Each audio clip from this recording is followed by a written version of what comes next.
Hey, welcome, welcome. If I didn't get to, well, I didn't get to see any of you outside when you were coming in because I was super late because my son's football game, they won their first game, first of all. Woo! See, I made you clap. Woo! Yeah, JG and Alex came over. That might have been the winning touch, having JG there, because Alex was there once when they lost bad, so I can't give that to you. So if it is your first time, welcome. My name's Dusty, and this is SYA, and this is some of the best people in the whole wide world, and we're so glad you're here.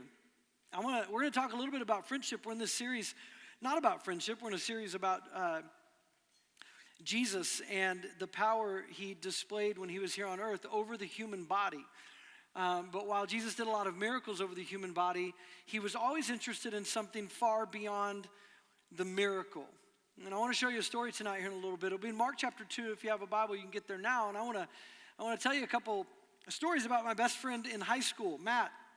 I have a picture of him and I in high school, actually. So this would have been 93. You can guess which one I am, the one on the right or the left. Had kind of long hair. I guess they're not formatted right. You can just take that one off. That's okay. I'll try to put it on my Instagram later. But I would go ahead and take that off for now. Did you get? Oh, okay. Matt's my buddy on the left. He never smiled in pictures. I'm in the middle. The guy on the right, believe it or not, he's short because I'm very short. And he's short, but he was our soccer player who became our field goal kicker. And he kicked like a 50-yard field goal to win the game one time. This guy was great. But that's not what I'm going to tell you about. I'm going to talk about Matt.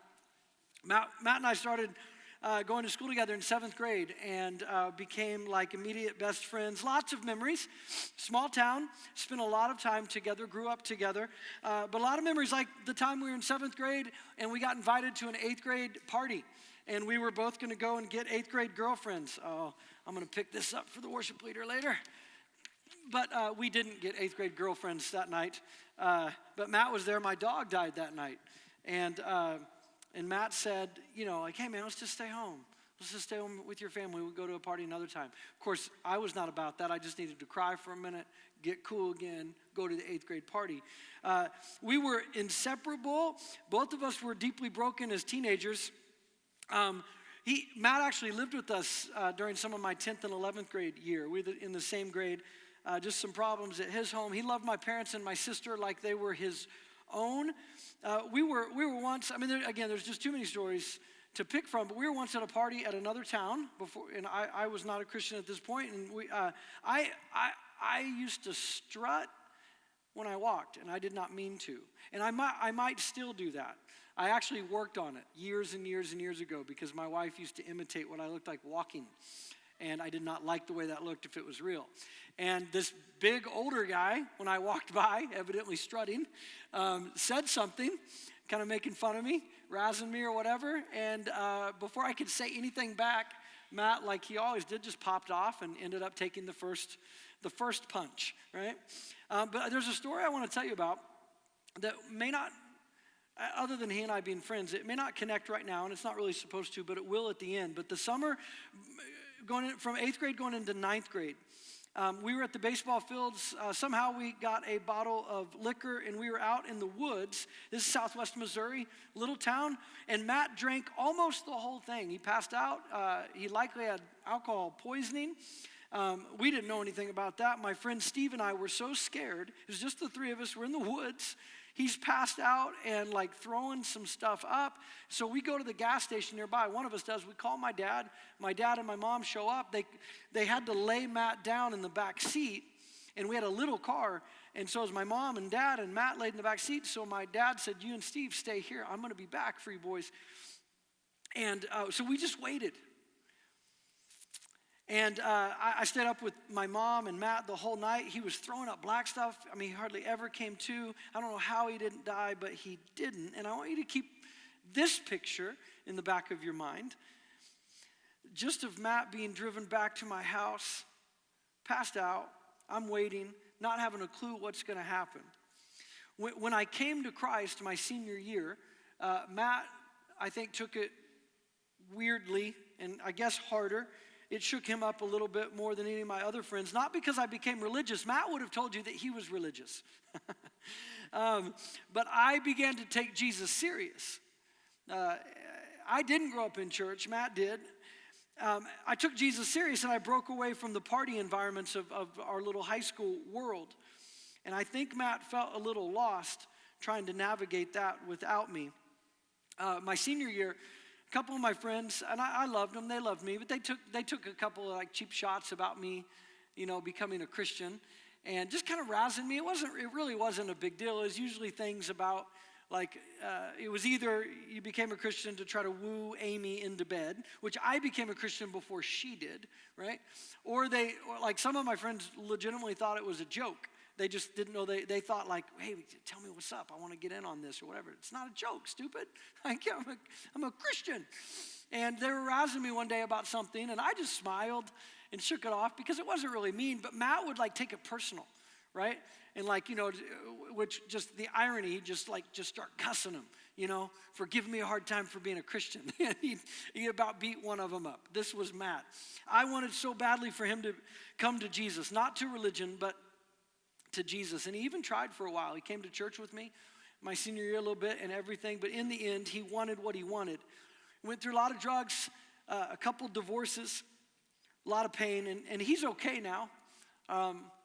He's a father of 4 girls. He had all girls. 2 of those girls were born before we graduated high school, one right after. He is also a grandpa. So he's got a grandson. He finally got the boy. But Matt was one of the best friends I've ever had.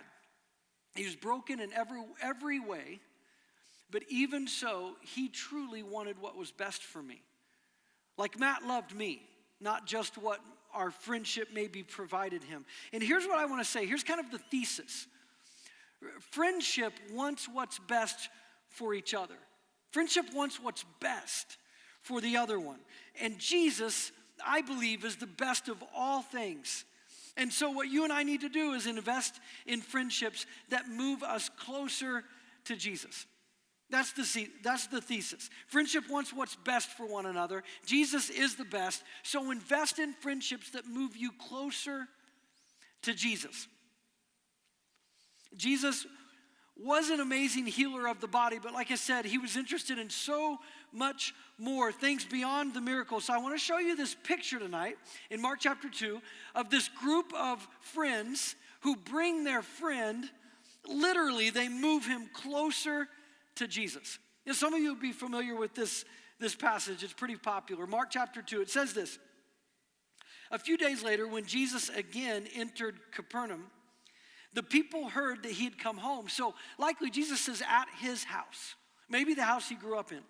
And people gathered in such large number that there was no room left, not even outside the door. And he preached the word to them, probably telling stories like I just did. Right? Like this is what Jesus did. We have this recorded. He told stories. He was a storyteller. And people are gathered around because Jesus has already begun to do some amazing things. And it says that some men came bringing to him a paralyzed man carried by 4 of them. So 4 friends carrying their paralyzed friend. Now, religion, people, humans in Jesus' day, especially Jewish people, but really the pagans too. If you had a disease, if you had a problem like this, people assumed, it's not like they thought through this. This was based on years and years and years of presuppositions and assumptions. They believed that either you, the paralyzed person, sinned in your mother's womb if you were born paralyzed. Maybe they had this belief that you could sin like before you were born, or that your parents sinned, and therefore your birth was conceived somehow in sin, and this is a punishment from God. Or if you were a pagan, it was a punishment from the gods. And so likely these men were stepping outside of that belief, bringing this friend to Jesus, and they were taking some risks. But what I like is how they just kind of throw this guy in front of Jesus, almost literally. You'll see here in a moment. Let me tell you another story about Matt and football. My son played football, so I can bring all this together. Matt and I played football. We grew up in a little bitty town where football was religion. I mean, the stadium now and the Jumbotron and everything, it costs more than the town put together probably, right? And when Matt and I were sophomores, we were on the work team, which meant that we would run plays. So we were on the work team offense. We would run plays that our varsity defense was preparing for of the team they were going to play that Friday. And I was as big as I am now, or as small, however you want to look at it, right? I peaked in 7th grade. I haven't grown an inch. I'm not mad about it. But I played the running back. Matt was the quarterback. He ended up becoming a phenomenal quarterback. And you just get pounded. The guys we were playing against that were almost all seniors, and they were giants. Most of the young men who grew up in this town and played football were giants. And we were just getting pounded, but we were told by the coach if we had 5 yards to score a touchdown, 5 yards away, and we had 4 downs to do it. And if we scored, this was how it was every time of this day in practice. If we could score, we wouldn't have to run conditioning. The work team wouldn't have to. And so we had never scored at this point, a couple weeks into the season. And we run 3 downs. It's 4th down. We only have 1 yard to go, so we've actually done pretty good. We've got 4 yards in 3 downs. But I'm done. And like there wasn't that sophomore year, there wasn't a practice where I didn't have some kind of blood coming out of my body. And this is the early 90s, so who knows how many concussions. But I was done, right? Like I came and I laid down. I made it back to the huddle, but I laid down outside the huddle. And I just said, hey, tell coach to have Zach come in. And Matt just huddled everybody up. Anyway, so we're supposed to run plays that the other team runs. It's on a scouting report, and we have to study those and run it. But Matt makes up his own play in the huddle. I'm over here laying down. They got the play. He comes over and he tells me, he says, Dust, listen, just get back get back running back. Come to the right side. I'm going to hand you the ball. Just trust me. I got you. One more play. So he gets me up. We go on the right side. He hands me the ball. For any of you who know a little bit about football, the guard and the tackle on the left side just don't do their blocking assignments, and they pull. So does the center. They all go to this one little area and just make a pile, hit somebody, try to push them back, right?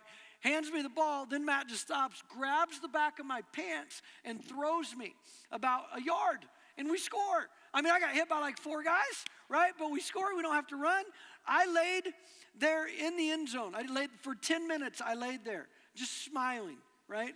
Because not only now I don't have to be beat up and have to run conditioning. Matt ran over, got 2 water bottles, came back, and straight up laid on my shoulder pads, and we drank water together in the end zone while the varsity ran. We were kings that day. Sometimes you just need a friend to grab you and throw you toward the goal. And these men do this. Listen to what they did. Verse 4. Since they could not get their paralyzed friend to Jesus because of the crowd, they made an opening in the roof. So they get up on the roof, and they dig through it. It says they make an opening above Jesus where he was teaching by digging through it. And then somehow they lower the mat the man was laying on. And it says, when Jesus saw their faith, and I'm going to pause there. There would have been a moment at some point when Jesus quit preaching, right? Because it's not like they removed the roof wasn't like a rollback mat, right? Like they dug through straw and clay, right? And dirt and grass. So it took a minute. And they're digging through it. And there's stuff's falling, and Jesus at some point just probably stops, and he's like, hey, I'm going to have my next parable on the spot here in just a moment. Let's see what happens, right? And they somehow lower him down. And it says when Jesus saw their faith, because faith is active. He saw their faith, these 4 men, and presumably the paralyzed man. Faith is active. They carried him. They climbed the roof. They dug through it. They got him down. They took the risk of saying that everybody believes this man was born in sin somehow, deserves to be healed by this healer guy. Faith is active, but there has to be wisdom too. But I'm getting ahead of myself. More on that after the story. These 4 men believed that Jesus could and maybe would help and heal their friend. They brought him there to be healed. But watch what happens, verse 5. When Jesus saw their faith, he said to the paralyzed man, "Son, your sins are forgiven." Well, the cool thing about that is like he calls him son. He's in a sly way pointing out, Jesus does this in other areas too, that he's not paralyzed because of personal or family sin. But here's part of what he's doing also. He's showing this man dignity. Forgiveness is still the greatest need because he's a human too. Oh, sure, he needs healed because look at him, he can't walk. But Jesus skips past the obvious, as he often does, and instead is subversive and said, "Son, like everybody, you're on equal playing field. You're as messed up as everybody when it comes to sin. Because of your faith and their faith, your sins are forgiven." But I want you to think about the four. Put yourself in their shoes, right? Forgiveness is awesome, right? But I doubt they risked what they risked and ripped up somebody, possibly Jesus' home, right? So that he could get forgiven. They wanted him healed. They didn't get what they came for. Their faith had an angle.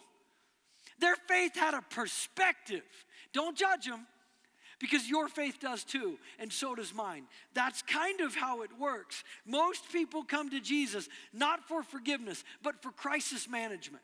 This is why people cry out to God every day. Now, here's what's beautiful.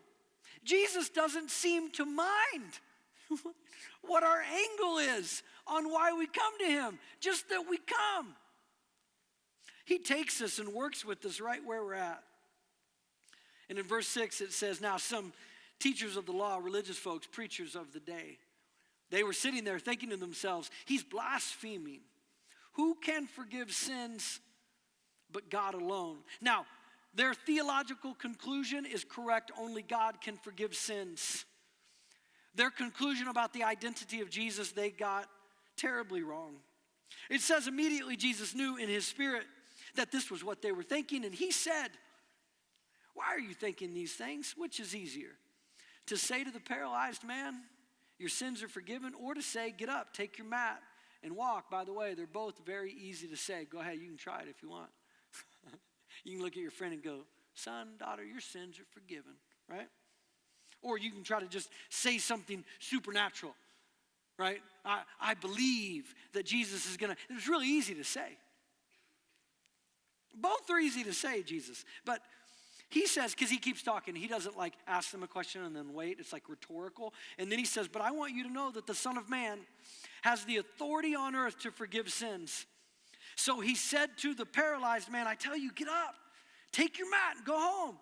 The man got up, took his mat, walked out in full view of them all. This, of course, amazed everyone. And they praised God, saying, "We've never seen anything like this." And I imagine if you were there that day, you'd have seen that man running and skipping. Because like if you haven't been able to ever walk, well, you don't walk. You run and you skip. And I think those four guys would have been right there with him, praising God all the way. Now, there's a smorgasbord of truth here, but I want to focus on friendship. Because friendship wants what's best for each other. And I'm saying Jesus is the best of everything. So invest in friendships that move you closer to Jesus. I want to give you some wisdom toward this kind of friendship. Here's the first one. It's going to sound a little redundant, and I'm okay with that. I hope you are too. Here it is. Identify friends who don't want what's best for you. It takes courage, conviction, and moral confidence to remove yourself from harm's way of toxic friendship. That takes some work, to remove yourself from those toxic relationships or environments. But listen, let's just be honest. It is not that difficult to identify those kind of friendships. It's not that hard. You probably have some in your mind right now. Who takes but never gives? Who squanders your trust by revealing secrets that are unnecessary? It's not like you're in danger. They just gossip. Who is jealous of your success, but they're a friend? Who spews out, right, all the time? They dump on you and other friends. But as soon as you begin to share, they interrupt with their own woes. who tries to talk you into situations and environments they know that you struggle against or that you struggle with. Psychiatrist Jordan Peterson, he wrote this book, 12 Rules for Life. I recommend it. It's great. I don't know what chapter it is, but it's on the chapter of rule number 3. Rule number 3 in his book says, make friends with people who want the best for you. Here's what he writes. If you have a friend whose friendship you wouldn't recommend to your sister or your father or your son, why would you have such a friend for yourself? You might say, well, out of loyalty. Well, loyalty is not identical to stupidity. I like that line. I think that's clever. Loyalty must be negotiated fairly and honestly. Friendship is a reciprocal arrangement. You are not morally obligated to support someone who is making the world a worse place, quite the opposite. You should choose people who want things to be better, not worse. It's a good thing, not a selfish thing, to choose people who are good for you. It's appropriate and praiseworthy to associate with people whose lives would be improved if they saw your life improve. This seems like common sense, right? But I want you to identify friends who do not want what's best for you. The way you know that is by their actions, by their so-called friendship. Identify friends who don't want what's best for you and begin the process of starving those relationships, those associations of your intimate time. Do you see how I worded that there? You don't have to cut that person off like where you ignore them. That's not cool. That's not what followers of Jesus do. It's not what good human beings do. But when you identify friends who don't want what's best for you, you begin the process that does take some work. The process of starving those associations of your intimate time. This is what mature people do. And listen, this is going to take some uncomfortable clarifying. Some of you know this if you've done some of the work when you've had uncomfortable conversations with friends who don't want what's best for you. Some uncomfortable clarifying, some awkward honesty, and you're going to have to trust that God will provide better for you. But some of it is magnetic. I think it's how God made it. Here's what I mean. By taking care of yourself in this way, you'll begin to attract healthier friends because you're healthier. Because environment matters. Think of it like this. Let's say, and some of you have this at your work or you're on a sports team maybe, but let's say you're part of a stellar team at work, right? You have people that are high achievers, they're motivated. These are people who have a strong sense of personal responsibility. Like nobody has to hey man, why did you miss this? Why'd you drop the ball? Nobody has to do that for this group of people because they actually care about their work. Right? I'm just going to be honest for a minute. You can call it this, but I hate the idea of dropping the ball. Right? I don't want people. This was true when I was a kid even. Coaches learned pretty early on, they didn't have to scream and yell and cuss at me. I was harder on myself than they would ever be. So let's say we got a stellar team. They're all very responsible, hardworking. And then there's this employee who is performing poorly. So one of the managers decides to take this employee and put him or her on this stellar team, hoping that just the sheer geography, right, of being close to greatness, this person will step up.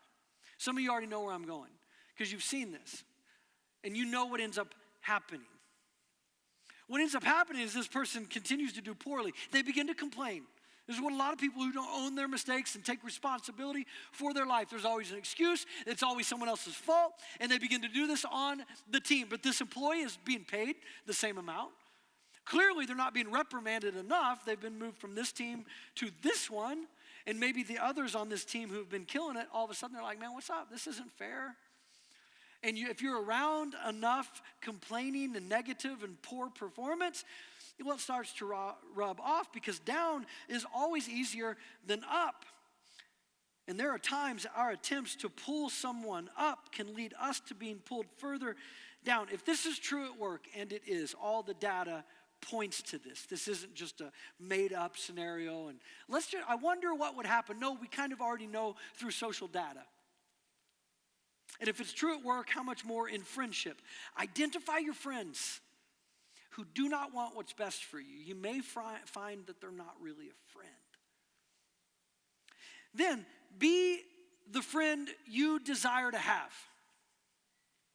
If you want respect, you respect others, right? If you want to be loved, love people. This is all, we know this. If you want friends who want your best, be that kind of friend to other people and you'll attract it. I want to give you a few pictures to help you see this more clearly. The first picture is coming to their side. The fill in the blank here is compassion. And I got a picture here. This picture of two people like, one person is coming to the side of the other one. That's literally what the word compassion means.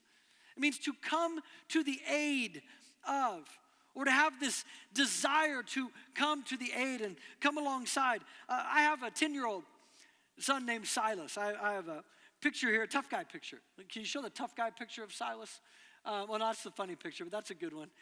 Do the other picture of us. Okay, so Silas is the 10-year-old, so he's clear. So I told them I wanted to do a tough guy picture, right? Amy, this is when we first had, what's it called on iPhone? Portrait mode. We're trying portrait mode. And so you can tell that Asher and I are clearly trying to be cool and tough. Literally, Silas doesn't have to try. You know what I'm saying? Like, not to be cool. And he just didn't care. He's like, are we done? Like, what? Just take the picture, right? Silas is confident in any room that he walks into. This is just kind of who he is. Last year, he's in 4th grade now. Last year in 3rd grade, there was a new student I did find that other picture of him with the hair. I just was looking for a good picture and found this one. And this was 2 years ago, and he had just woke up. People pay to have hair that looks like his, man. And he just woke up like that. I just thought that picture was so great. Last year, he had a new kid in his class named David, and David is extremely shy, and I think there's some other things going on. And he wouldn't play outside. The teacher had to stay indoors with him and play with him, and he was just afraid, is what it came down to. And Silas would check on him, and he would come and say, David, do you want to come and play with us? And David would say no. And then Silas's friends, as Silas was telling us about this, he's saying that all my friends are like, quit asking him to play. David's never going to play outside. He's too scared. They're like third graders, trying to figure this stuff out. So we began to pray that Silas could be a good friend to David in whatever way David would allow him to do. And long story short, David played outside about the second half of the year last year, and he plays outside now still today. Silas would stay inside with him and play inside. And I got to be honest, obviously I'm super proud of that, but I was surprised. Because Silas is a lot like me. And I'm not even trying to be overly exaggerate. I just would never have done that in 3rd grade. I wouldn't have cared that much. So Silas has a chance. He has enough of Amy in him and compassion. But they had a project where they had a class assignment to write about someone influential. And David wrote about his friend Silas, who takes care of him at school. That's what he wrote about in the first sentence. And the teacher took a picture of it and said, I'm not supposed to do this, but she sent it to Amy. Compassion rarely comes from cliches. Or, hey man, I'll be praying for you. And not that that's always bad, especially if you mean it. But one thing you can do is you can pray over them right now. Not because by praying for someone right then, the prayer isn't more effective because you pray out loud with the person right then. It's more encouraging. It's a human thing. I don't know what prayer does exactly. I have a few thoughts. It's part of why I pray. But I also think when you're coming alongside someone and you're wanting to insert your faith into that, pray right then. And if you're like, no, my friends are non-Christians. No, been there, done that. Now you ask permission. Hey man, care if I pray for you? And if that's a shock to them that you would want to pray, then you have some things to go through your own life, right? Why don't my non-Christian friends know I would be interested in praying for them, right? But you want to ask their permission. 2 Corinthians chapter 1, it says, God is our merciful Father, and he's the source of all of our comfort. He comforts us in our troubles so that we can comfort others with the same comfort that God has given us. The word comfort is almost the same as compassion. It means to come near to someone in need. It's being with them. Being with is God's great grace. It's one of Jesus' nicknames in the Gospels, Emmanuel, God with us. When your friend is going through it, you ask questions, you listen, you offer the help that you're able to give. Come to their side. Be the kind of friend that you desire to have. Part of that is compassion. Next is you cheer their success. The word in the blank here is encouragement. The picture I want to give you is this cheer picture, right? I should have got a picture of a cheerleader. But I liked this because it's like the megaphone. Because encouragement, in the New Testament, when you look up the word encouragement, it's almost always with words.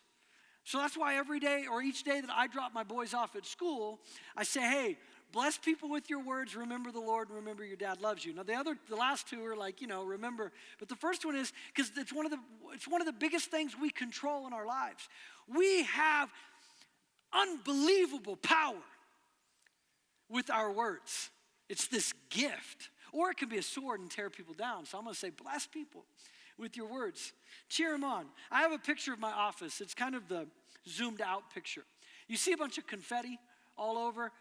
Just keep that picture on there, please, for a moment. The last few weeks, I've been working. I taught a 12-hour seminar at the Bible college that I went to. And I got to teach upperclassmen a class called Preaching to Youth. Right? I loved it. 12 hours of talking. 6 hours each day consecutive with little breaks in between. It's the most I've ever talked in that way in a row. So I've been working a lot on that. I ended up with about 150 pages of manuscript lecture. Right? I've been working really, really hard. So Adriana and some others on our staff, they came when they found out I was done. They knocked on the door and they threw confetti. And I think I have a zoom-in picture. I guess you can see it pretty good. I thought you wouldn't be able to see the confetti. So I clipped it and did a zoom-in picture because I know how to use technology. So encouraging, right? Like people celebrating my success. I hadn't even taught the class, but I was done writing, right, with the prep, the hard work. But often what happens is jealousy and envy, they poison the opportunity to celebrate a friend's success. But when you work to do this, when you work to celebrate the success of a friend, it actually gets your heart more healthy. And when you do it consistently, that's when you realize, oh my gosh, I'm a healthy person when it comes to friendships. I'm the kind of friend that I would want to have. That's not an arrogant thing. Part of wanting the best for others is celebrating their best. And then you confront gently. If you want to be the kind of friend that you want, I'm telling you, you want the kind of friends that will confront you gently. And the word in the blank here is confrontation. I have a confrontation picture, a little black and white. You can see it's not too much. It's not like a dude, punching them in the jaw, right? They're kind of talking, what's up? We all have friends who are blind to the foolish choices they've made and the consequences. They're either blind to it or they won't acknowledge it. And a real friend will confront gently with the truth. Proverbs 27:6 says, wounds from a friend can be trusted, but an enemy or a frenemy multiplies kisses. Listen, if you're a timid personality, confronting them with truth will not be easy. But listen, to the other extreme, those of you who are like me and you consider yourself bold, confronting them gently will also not be easy. To be the friend you would want, you need to go to them one-on-one and you just got to do it. I have a picture here of several people that were we were the high school staff 14 years ago. And the girl here in the blue, her name is Dominique. Her and her husband actually, I got to interview them here not too long ago. Dom was a friend and a coworker, but I'm quite a bit older than her. And I was technically her boss, and she was very much like loyal in that way and respectful. She called me Pastor Dusty or Mr. Frizzell for like 6 months until finally I said, hey, are we friends, Dom? And she's like, yeah. I said, well, none of my friends like call me pastor or mister, right? It's just like, it would be super weird, right? And it's okay if you call me and I consider you a friend, but you still call me Pastor Dusty. I'm okay with it. But I consider you friends. You can call me my birth name, which actually was Dustin, and I wouldn't appreciate that because I only got Dustin when I was in trouble, and I was in trouble a lot, and it ruined it. But one day, the details aren't really important, but I was preaching in high school ministry, and I used an illustration that was really good, and the content was good, but I said something that Dom came to me the next day, and she was very nervous. She came to my office, wanted to talk to me. I'm like, yeah, what's up? Real nervous, and qualified it a lot, and finally said, when the way that this one illustration, I know your heart, Dusty, and I know you didn't mean it like this, but anybody who'd experienced a certain thing, you probably lost them for the next 15 minutes. And when she told me that, and she was right. And I'm like, oh my gosh, Dom, thank you so much. Like, no, seriously, I'll work to never do that again. That's so wise. And you're so right. And she's just like, oh gosh. She was very gentle, right? But she was right. She had the truth. And I don't want friends who, because of whatever way they look up to me, they're not going to tell me something true. Now, I, of course, like you, I don't want friends to be like, hey, idiot, I want them to be gentle. So I need to be gentle. Allow me to be a good friend and to confront some of you potentially, collectively. Some of you struggle with alcohol. You have a problem, and you may be of age, and maybe that's part of your problem because you say, I'm of age and I only drink socially. No, not for some of you. That's not what's going on. Some of you have a problem, and you already know it. Others of you are dependent on marijuana. You can talk to me all you want, and I may listen, and I look at the signs too, and whatever, but some of you are dependent. The way old men used to in like the 60s when they'd come home from work and kick their shoes off and unwind, right, with several glasses of alcohol. Some of you use alcohol as a dependent drug to take the edge off.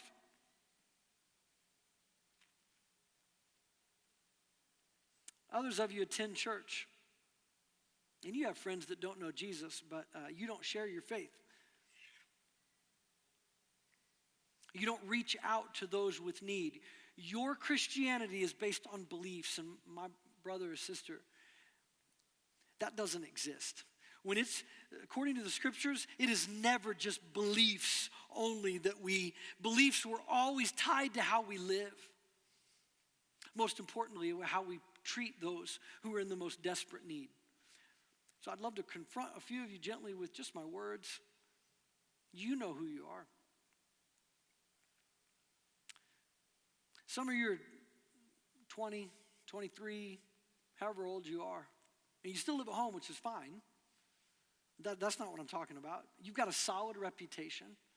Some of you are that age, you live with your parents, and you have a solid reputation among your peer group. But you treat your parents like they're your servant. Or what are you withholding? Some of you could argue that you treat your parents respectfully, or at least not respectfully. Like you don't disrespect them with your words. But listen,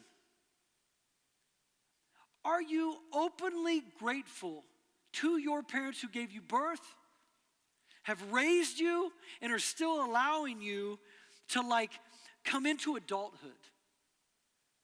There's no such thing as passive gratitude. It's like the old man that says, well, I told my wife I loved her on our wedding day. If anything changes, I'll let her know.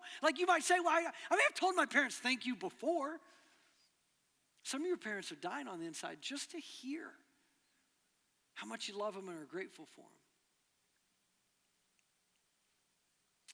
And finally, consider, in being the kind of friend that you would want to have, consider the complex. The word here in the blank is disillusionment. I have a little graphic of a Messiah complex. People that want to be Jesus to everybody. They want to save everybody. It's thinking that you have to and that you actually can rescue and save people from their problems. An important question is, does the person really want to be rescued? Maybe, but often they do not. More on that later. But let's talk about you. As you pull back the layers of psychological truth, that you and I can't actually save people from themselves. We can't make people change. Only when a person takes responsibility for their life and they make choices with their own character, that's when they'll change. But when you know this, some of you do, and you still struggle with this Messiah complex, then the all-important question becomes this: why is it really that I want to rush in and rescue people? Often it's more about how it makes you feel and look than it is actually providing any help for the other person. So to be the friend that you desire to have, you must consider your motives. Are you really trying to help, or are you wanting to be seen as the kind of person who swoops in, swoops down, and saves the day? Now that was all under the second point. First point is identify.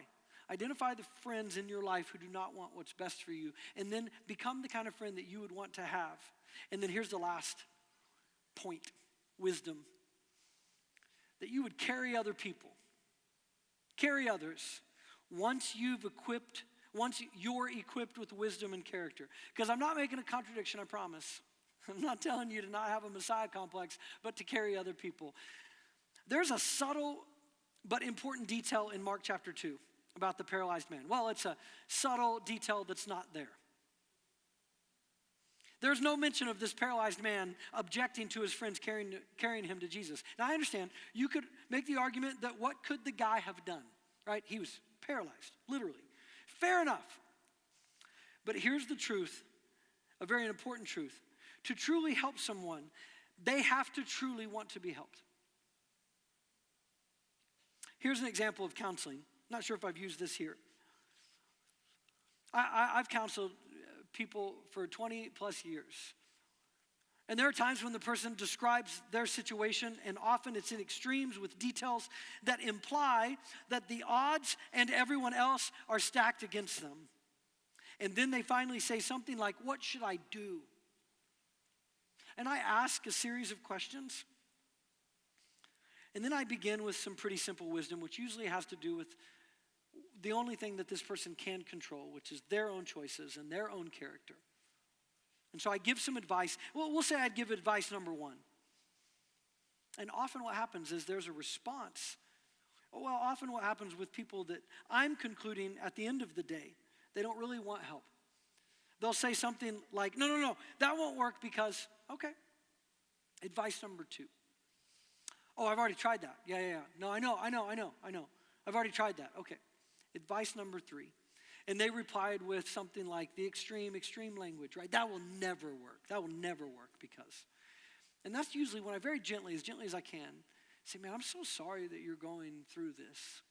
Can I pray for you? And often they don't want to be done.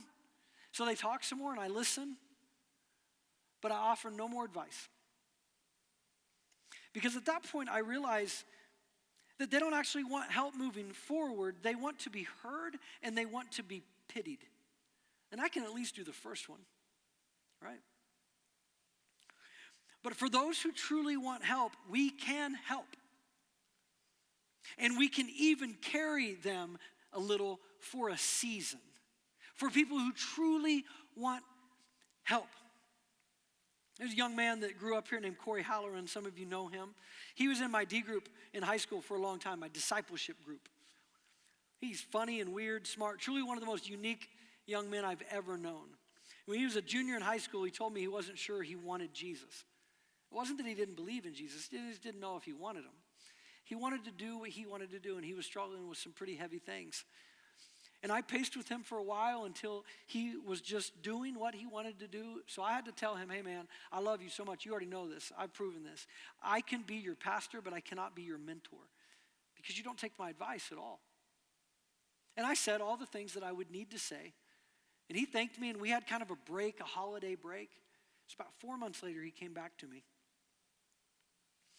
Maybe it wasn't that long. Maybe it was like a month. He said, I still want what I want. That was the language I used. He said, but I know myself, and to do that, I'm going to eventually have to make up some stupid reason why I reject Jesus, and I don't have one. He said, I can't deny Jesus. I can't deny I believe in him. He said, so I'm here. I'm ready to go all in, but Dusty, I've got some pretty heavy and bad habits, and I'm going to need your help. And I paced with him. And in some ways, I carried him as a mentor, and so did Caleb Walden, his best friend. because he needed some attention that because he was truly willing to own, he was going to need a little extra patience. That's what I mean by carrying. I mean, people that truly want help, you can go all in without necessarily being taken advantage of or being unwise and like just wearing yourself out for people who really just want to be heard and felt sorry for. And listen, we can do that. I can listen. I don't know that I'll feel sorry for you in that way, like a pity thing, but I will be sorry that you're not ready yet to hear some hard truth and to do something about it. But Corey was ready, man. Once you're suited with wisdom. Oh, and by the way, Corey's at Ozark Christian College in his last year. He's killing it, going to be a missionary, committed to Jesus. And that has far more to do with him and Jesus than it does with Caleb and I. But once you're suited with wisdom and character, you can help carry other people. But you got to make sure that you can support the weight of responsibility of what they need. You've seen this illustration, I'm sure, before. I'm not going to have anybody up on stage, mostly because I've already talked for a long time. But there's this great illustration that, if I had Silas down here, this is an analogy, of course, but literally, if I had Silas right here, I could grab him, and if you said go, I bet I could lift him up here. I'm not even that strong, but he's a little guy, right? Now, you get Caleb or Gio or Jeff, right? Have them right here, we grab hands, right? And maybe I get 2 hands, they get 1, and you say go. I'm coming down, okay, right? And some of that is just strength, but some of that is gravity. Now, here's some truth. There's some people that I could pace with in this room that you have no business being up here trying to pace with them because of your own struggles, because you're not suited with enough character and wisdom. I know what I just said about myself, whatever. And so you need to know, can I carry the weight? If I'm going to come alongside of someone and carry them for a season, because, carry them in certain ways, be overly patient, right? Like, I know they're going to have 2 steps back, but they're like actually wanting help.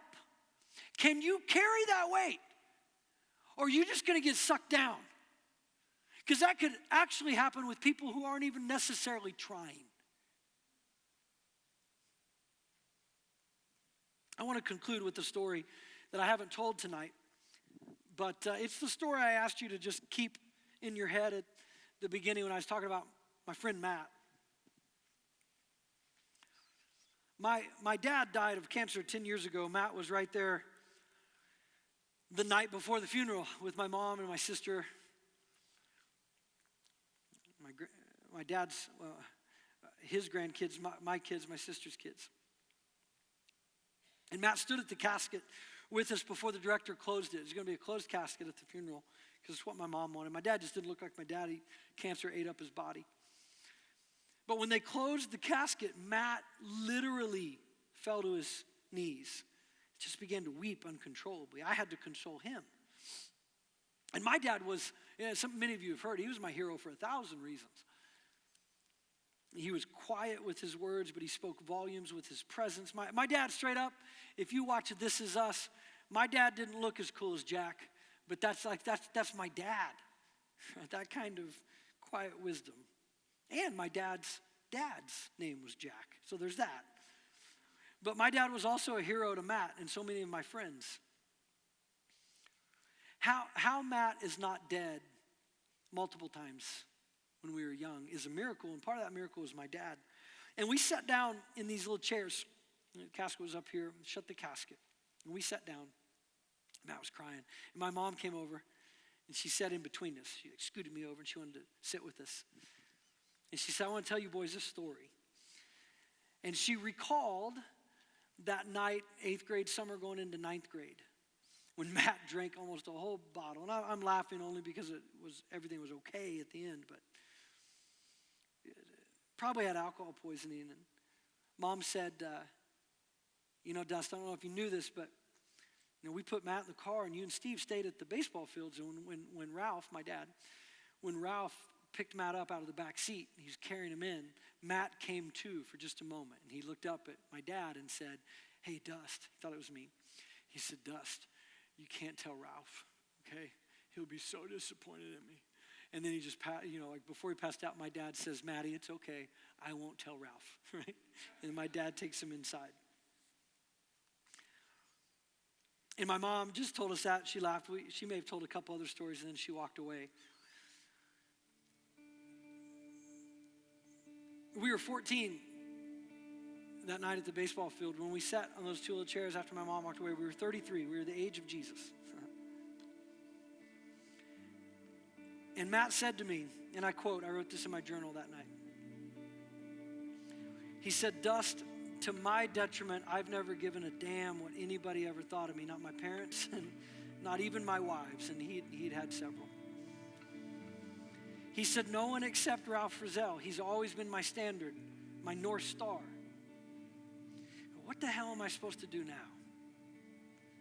And it was one of those moments where I got the perfect words at the perfect time, and I said, "Maddie, maybe you get to carry people now.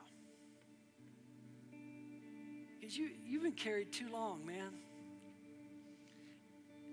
And I'm not here to talk about Matt. He's doing okay. I'm here to talk with some of you. Some of you have been carried for a long time. People have been patient. Strong people who've been strong enough have paced with you and walked with you. So maybe for you, it's time to start learning how to be that kind of man or that kind of woman. It's going to take some time. But to where at a certain point, not only will you not have intimate time with people who do not want the best for you, but you will be a magnet to those who do. So much so that your character is strong enough to where you can now carry people when they need it. You identify the friends who don't want what's best for you. You come to their side. You be that kind of friend. You cheer their success. You confront gently. You consider your complex. And when you're equipped with enough wisdom and character that you can support the weight responsibly, you help carry other people. Because your North Star doesn't have to be a dad or a friend's dad. Your North Star is Jesus. The one who carried the weight of every single sin in his own soul, absorbed it up like a sponge, died and was not defeated by it, crushed death, rose from the dead, offers you life that matters. But here's the truth that I hope is not a foreign thing in church. It's not magic, man. You get to control a lot of it. Not your salvation and not your forgiveness. But a lot of your moves forward when Jesus is waiting to carry you. There's all these great little stories, footprints in the sand. But do you want him to carry you? Do you want to be helped in some of those sin struggles that maybe I confronted corporately? If you do, he'll carry you. It's going to take some work. For those of you that have done some of that work, but you've not reached out, you've not reached down, is there an opportunity to be the kind of friend that you wish you had? The kind of friend that Jesus has been to you? That's what I want to offer tonight. Not an invitation to come and talk to me, an invitation to come and talk to Jesus. So I'm going to ask you to stand up, and I'm going to pray. And we're going to respond collectively in worship. And I'll stop preaching. I'll just pray. Lord, I thank you for your work on the cross, for your strength and wisdom, for your willingness to stoop low, to take on my sin. And that you were the only one strong enough. And that your resurrection gives us hope. Yes, in the life to come. Yes, thank you for heaven. But hope in this life. That you give us a vision of what it looks like. Not to pull ourselves up, by our bootstraps, but like Peter sinking in the sea, that we might cry out for you, that you would grab us, that you'd carry us, but you'd teach us how to walk, that you'd teach us how to live. Holy Spirit, that you would guide us, and ultimately, that you'd heal us. Who knows what that paralyzed man did for friends in his life that were less fortunate, friends that were addicted, friends that had needs. But the hope, of course, is that just as he was carried to the Savior, that he carried others. God, that our friendships, it's my prayer that our friendships would be marked by moving each other closer to Jesus. And for those in our lives who don't know you, may we reach out and may we draw them closer. I pray in your name, Jesus. Amen.